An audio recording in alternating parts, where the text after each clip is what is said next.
수출 회복 소식과 함께 오늘 증시에서는 두산에너빌리티 등 원전주들이 일제 강세를 보이며 시장 흐름을 주도했습니다. 한미 정상회담을 5일 앞두고 미국과의 원전 합작법인 설립이 검토되고 있다는 소식이 분위기를 반전시켰습니다. 이번 미국 방문에서 이재명 대통령은 한화그룹이 보유한 필리조선소를 방문할 예정입니다. 경제사절단에는 4대 그룹 총수를 비롯해 주요 조선사들과 CJ, 네이버의 대표자들도 포함된 것으로 보입니다. 대통령실 연결해 상황 들어봅니다. 유호성 기자, 이 대통령의 이 미국과 일본 순방 일정이 나왔다고요? 네, 이재명 대통령은 오는 23일 오전 출국해 일본 도쿄에서 방일 일정을 시작합니다. 먼저 숙소에서 제1동포 오찬 간담회를 가진 뒤 오후에는 이시바 시게루 일본 총리와 한일 정상회담과 만찬 등 공식 일정을 가질 예정입니다. 양국 정상은 한일 국교 정상화 60주년을 맞아 경제와 안보 등 다양한 분야에서 미래지향적인 협력 확대 방안을 논의할 것으로 보입니다. 다음 날 오전 이 대통령은 일본 의회 주요 인사와 만남을 가진 뒤 오후에 일본을 떠날 계획입니다. 이어 현지 시간 24일 일요일 오후 워싱턴 DC에 도착해 재미동포 만찬 간담회로 방미 일정을 시작합니다.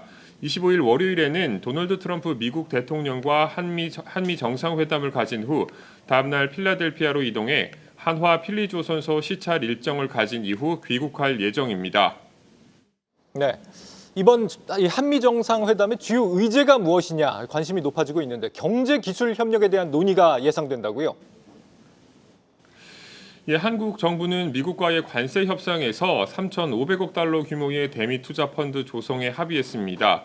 이번 정상회담에선 관세 인하를 조건으로 내건 대미 투자의 구체적인 집행 시기와 산업별 투자 배분, 투자 방식 등이 조율될 전망입니다. 아울러 반도체 등 주요 품목에 대한 고율 관세 완화 요구도 이어질 것으로 보입니다. 트럼프 행정부는 관세 협상과 별도로 철강, 알루미늄의 50%, 반도체의 100% 등 전략 품목에 대해 고율의 품목별 관세를 예고한 상태입니다. 미국이 반도체나 의약품 등에 대해 최혜국 대우를 약속하긴 했지만 언제든 태도가 변할 수 있어 지켜볼 필요가 있습니다. 이번 정상회담을 계기로 한국 수력 원자력이 미국의 원전 기업 웨스팅하우스와 합작법인을 만들어 미국 원전 시장에 진출할 거란 관측도 나오고 있습니다. 최근 정치권을 중심으로 한수원과 웨스팅하우스 간 체결한 합의서 내용을 두고 불공정 계약 논란이 불거졌지만 미국 원전 시장 진출이 현실화한다면 K원전이 한미 경제 안보 협력의 핵심 사업으로 떠오를 가능성이 높아진 겁니다. 강유정 대변인 발언입니다.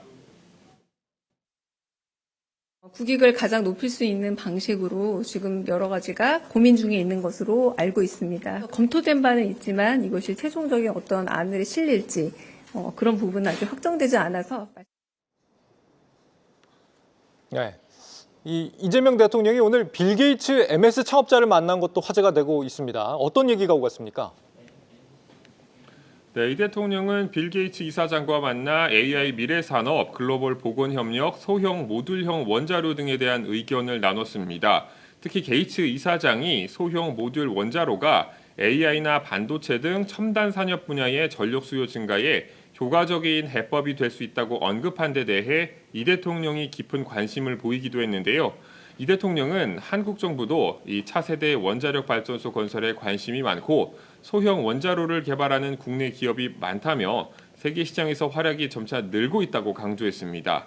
이재명 정부는 신규 원전 2기와 소형 모듈 원자로 1기 도입에 연내 착수 여부를 검토하고 있습니다.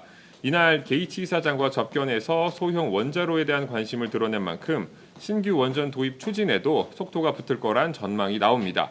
지금까지 용산 대통령실에서 한국경제TV 유호성입니다.